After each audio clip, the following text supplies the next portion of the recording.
नमस्कार फ्रेंड्स, जय जगन्नाथ। आपण समस्त को मो चैनल रोशनी ओडिया फूड को पुणी थे स्वागत। आज आम प्रस्तुत करवा रथଯାत्रार स्पेशल सिमेई खीरी।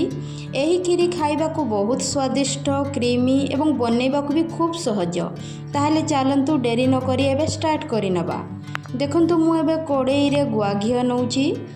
2 ରୁ 3 चामच गुआ घी पकेबे, जो थी कि आम सिमेई को भाजवा। देखंतु मुझे सिमेई नेली। आवश्यक मुताबक सिमेई नेबे। जो परिमाण रे आपण माने खीरी प्रस्तुत करिवे ताकू 10 ରୁ 12 मिनिट पर्यंत लो फ्लेम रे पूरा पूरी गोल्डन ब्राउन हवा पर्यंत भाजी नेबे। देखंतु हमें सिमेई भजाटी हमर हे आसिलानी।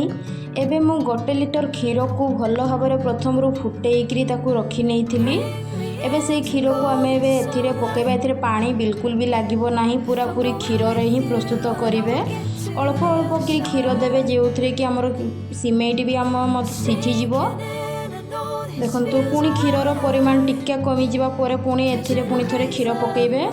एथिरे मु 4 ରୁ 5 स्पून मिल्क पाउडर यूज करूची। तार टेक्सचर ग्रेवी पई आपण माने चाहिले एथिरे मिल्क मेड भी यूज करि पारिबे। मीठा अनुसार एथिरे आमे चीनी पकेबा।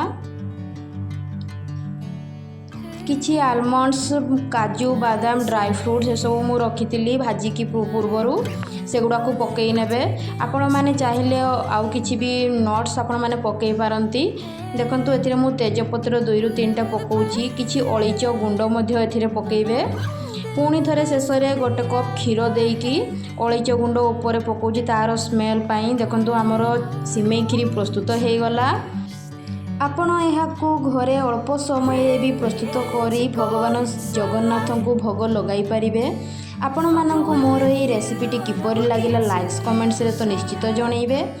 जो मैंने मो चैनल रे नुआ करी अछंती सब्सक्राइब करना से माने सब्सक्राइब कर दियंतु। Thank you friends, bye.